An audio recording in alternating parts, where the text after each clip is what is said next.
Hello everybody, in this video we're going to be learning how to create structural staircases in Revit. So I'll go to the architecture tab since that's the only place where you can create staircase, and then I'll click on staircase. I'll make sure I set my staircase to a monolithic stair type. Once I've done that, I'll go ahead and set my base level to level 1 and my top level to level 2, which gives me 3600 between the two levels. If I open up any of the elevations, you can see that is also what we have.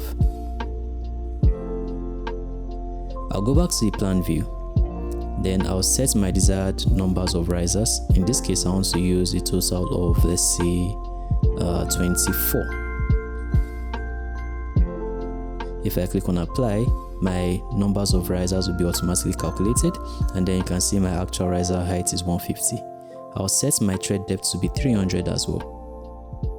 I'll click on run and then click on straight run. Before I do that, I have to set my actual run width as well. I'll set it to 1000. Now, once I click on edit type, I have the options here to check the properties. Then I'll check the calculation rules. You can see that the maximum riser height here is set to 180. Now, as long as my actual riser height is less than what I have inside here, it's going to be fine. If I had something like 190, I'll be having errors when I finish the staircase. So 180 here, meaning that that's the maximum my riser height can go. Now, minimum tread depth says that I should not have a value that is, lower than this. So here we have 280. Then the run as well, the same thing applies. We have 1000 on the dots. For construction, we have run type and landing type. So if I click on that 3 dots icon, I can look at the properties for my run. Here I'm using a structural depth of 200 and it's smooth. I'm also using the concrete C2530 material. If you want to change the material, you can click on the 3 dots icon, opens up the material browser and select a suitable material. It's important to choose a concrete material. Then you do the same thing as well for your landing. The landing has similar options. Here we can set the thickness that we want for our landing. I'm going to maintain 200, and also the material, I'll set it here to concrete as well. And once I'm done here, I just click OK, and we can go ahead and now draw our staircase. So I'll turn off railings as well.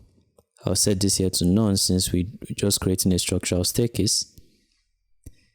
And we're going to go ahead and start our staircase from the left. So I'll click on run, click on straight run, and then click anywhere on my screen to start my first run. Once I click, I just move my mouse upwards or downwards depending on the direction, and then specify the numbers of risers, then click again. Then I'm going to move to the left. Keep in mind that whatever I draw as a run will be drawn from the left based on the direction I started in. You can see here that the automatic landing is turned on, so if I create another run, a landing will be created. So I'll click here and you can see the landing in the preview. I'll click here to create another 12 runs. Then we have our landing has been created. So they are separate entities from each other. Okay, now we're going to go ahead and finish editing our staircase. Now if we click on it, you can see it's completed. I'm going to go ahead and open up a 3D view so you can look at it in whole context. You can see our staircase has been modeled. I'll click on any of the left views on the view navigation cube so we can see how the staircase looks like. You'll notice here that the staircase does not reach its intended level, so there's some sort of space in between it and the actual level where it's meant to stop. So if you come back here to the plan view, we click on the staircase and click on edit stairs. What we can do is that we can add a landing to where the staircase run ends. So I'm going to be creating a sketch-based landing, and we see the landing here set here to 200 thickness, the same use as the one we had in the intermediates. I'll go ahead and click on rectangle, and let me try to create a landing there so it will attach to that last run. So I'll click here and I'll just use my alignment command AL. So type AL, okay, and align it to the face of that run. Once I'm done, I just go back to modify sketch and then click on finish. You can see the landing and run are different. If I click on 3D, you can see there are different entities as well. Once I click on finish, you can see here that the staircase now reaches its intended level. There's also additional options as well when constructing staircases in Revit. So for instance, if I want to extend it below its base level, I can click on the staircase, click on edit level, and if I click on that lower run, you see we have the option here to extend below the riser base. So if I put a positive value, for instance, let's say put 150, and I click on apply, you can see it offsets it in the upward direction. Well, for instance, if I go ahead and put here, let's say minus 150, and I click on apply, you can see it offsets it in the negative direction, so it was the bottom direction. I'll set it back here to 0, as this is just all we need. Now we're going to look at how to modify an existing staircase. Say for instance here the height of level 2 changed. What I'm going to do is that I'm going to go to the plan view first. I'll click on edit stairs. I'll click on that last sketch based landing I created, and then I'll delete it, then click on finish. I'll come back here to any of the elevation views. Any of them here we can choose, so I'll go ahead and use the east view. I'll click on level 2 here, and what I'll do is that I'll go ahead and change the elevation. Say we use 39. If I click on apply, you can see that we have a warning related to the staircase. I'll just go ahead and hit OK and look at how to fix it. Now, if we click on our staircase, you can see we have a related warning on the staircase, and we can fix that by going to go and satisfy the rule used to create our staircase. You can see the desired numbers of stairs is 26 when the actual numbers of stairs is actually 24. So we need to add an additional 2. So I'll come to the plan view. I'll click on any of the runs, and you see we have grip points at the ends of the runs, which enable us to add or choose where the run starts and stop. So you see that it goes in this direction. So I can click on that button here, and be careful not to choose the arrow button. That one just increases it on either ends. So what we want to actually do is we want to click on the bubble, and then we can use that, drag it downwards, and we can add 2 additional landings, or rather threads. And if I want to choose where it starts and stops, I can use the arrow on either directions to place where it starts and stops. I'm going to go to the elevation view, and you can now see it reaches level 2 as intended. In the plan view, I'm going to show you how to switch direction. So you can see here that the staircase goes in that direction. If I click on flip, it goes in the opposite direction. So that can be used, especially when you've created a staircase, you don't want to create from scratch. You can just click on the flip button to switch the direction of where the staircase goes. I'll click on landing and go back and create my sketch-based landing. And I'll use lines this time around. Then just go ahead and close the loop. Click on finish. I can go to the elevation view to see if that has been done properly. Then click on finish to end my staircase. Now we're going to look at how to practically draw staircases in Revit. We're going to be using this, or doing this rather, with the help of model lines. So to zoom in a bit, and I'm just going to go ahead and create a model line. I'll use the shortcut LI. And I'm going to go ahead and click anywhere on my screen, and I'll move my cursor upwards. It's just like drawing a regular line, but I'm going to use a formula to calculate the length of the line. So I'll type equals to, that's going to be 250 times, let's use a value of, let's say we'll use a value of 12, okay. And I press enter, you can see it automatically calculates that distance. So I'll move upwards, and I'll give a value of 1, 2. And the help of this line is to help us in sketching our staircase. I'll type 1, 2 in this direction as well, towards the right. Then I'll move in this direction. I want to have 3 threads in this direction, as opposed to the 12 we had originally for the first round. So I'll type equals to 250 times 3. Press enter. Then move again by 1200.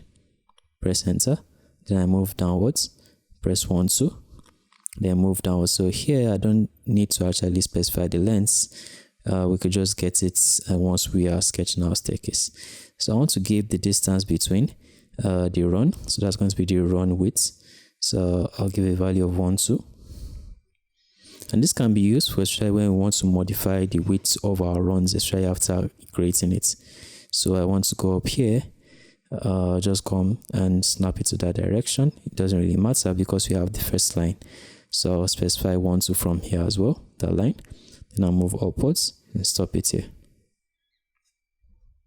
Now let's go ahead and sketch our staircase. So I'm just checking to see if the lines are splitting between points. So I'll go back to architecture, click on stairs. Make sure that I have my base and top level set to 1 and 2. I'll set my desired numbers of staircase or riders as rather to 26. And my tread depth I'm going to set here to 250 and then click on apply. It's important as well to check the type properties and reduce this to a value that is not greater than the one we already have. So I'll set to be the same value, 250. Now click on run, then go ahead and start from the left. And then I have my actual run width to be 1, 2. So you can see it is 1, 2 between. You know what, I'll change this here to 1000 and show you how we can correct this. So I'll create my run, I'll click here. Then move upwards in this direction, click. And then you can see that there's a distance between. So I'll click on modify. Click on my run and you see that the run has grip. So if I click and drag, you can see it aligns with that model line we created earlier on. I can come back here and click on run, then click from there. And I can create 3 risers in that direction. The landing has been created automatically. Then I can come to this point. Then I'll set this run width back to 1, 2. Then I click from there, then move downwards, then create my remaining risers. You can see how the staircase has been created. If I click on finish, we've used model lines to allow us to sketch our staircase. There you go. Look at a more practical based example. So we have this structure here. I'm going to go to the architecture tab. I can go to the structures tab and I want to create a shaft through the slab. So I'll set the base constraint here to the level that I'm on and the top constraint to the level I'm on as well. I'll make sure the base offset is more than the thickness of the slab that I have. Then I'll create a rectangle across the whole panel where I have the staircase. We'll go ahead and modify the shaft opening later on after modeling the staircase. Once I'm done, I click on finish and now we have a void through the slab. If I go to the 3D view, you can see that as well. Now our staircase is going to be going in this direction, starting from a run here, going in this direction and going down. So with that, we're going to be trying to create a staircase in that opening. So I'll go to the architecture tab, the only place where we can create a staircase, click on stairs. And then I'll set here the base level to be level 1 and my top level to be level 2. So we have 3, 6. So I'll set a desired numbers of stairs to be, let's say, 26. I'll click on apply and our riser height is 150. We'll use a tread depth of, let's say, 250 is fine. Then our run width here, we'll set it here to 1, 2, 1, 2. So I'll click on run. Click on straight run here. Now before I start, what I want to do is that I want to have some model lines to guide me through, because it might be hard to actually snap to the edges of the elements, as you can see over here. So I'll just go back to the architecture tab and you can see model lines, so we can create it even though we're in the sketch creation tab.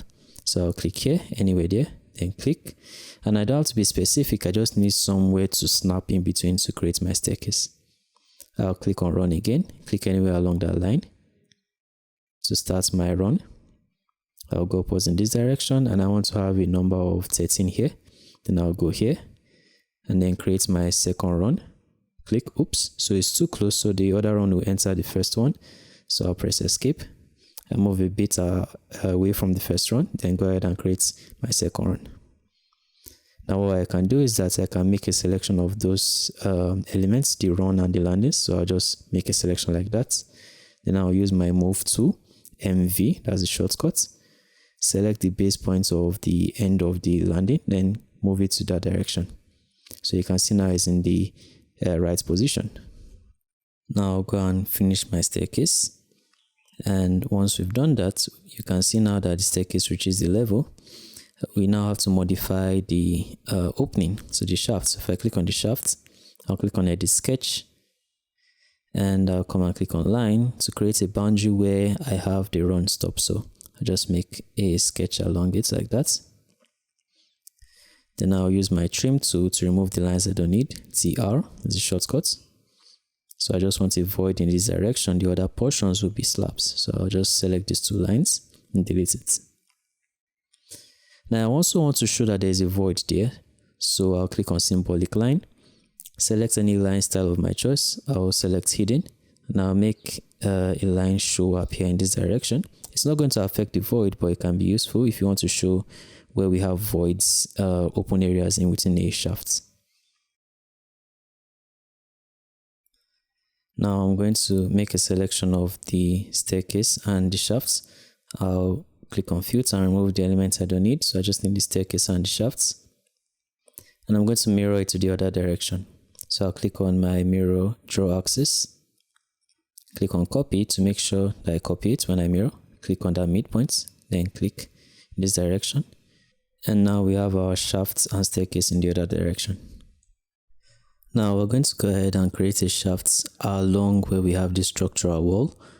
So create a shaft from the middle of the column to the end of the column here at the bottom right. Then click on finish.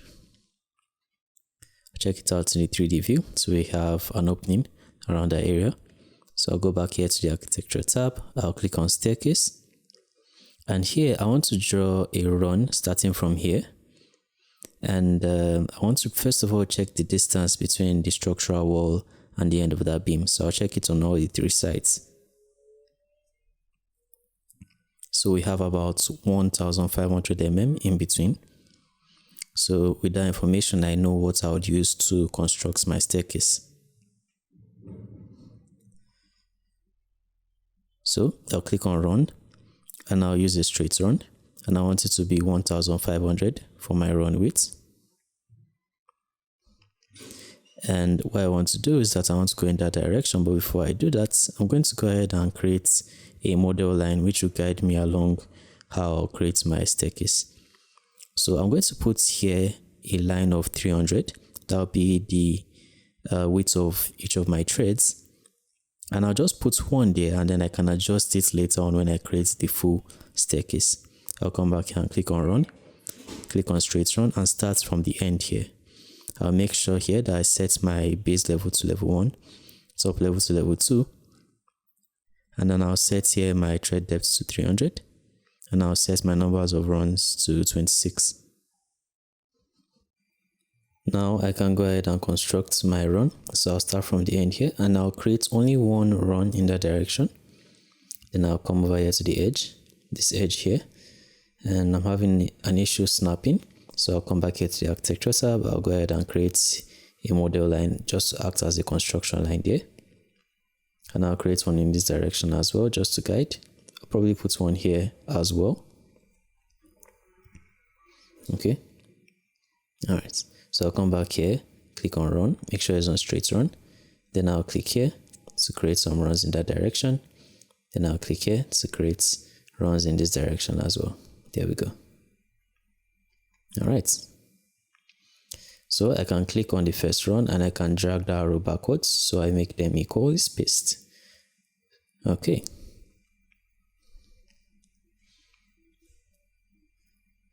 So once I've done that, I'll go ahead and click on finish. And now we have our staircase here. So we need to modify the area that needs to be a void. So I'll click on the shaft, click on edit sketch, and then I'm just going to draw lines across the boundary. So we have a slab region for the slab to start.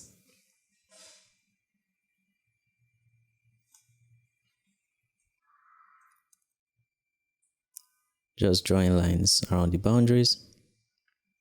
And then I'll use my trim tool to trim the edges and cut off the regions that we don't need. Just going to go ahead and delete this line. Then I'll use symbolic lines to indicate that there's an opening in that area.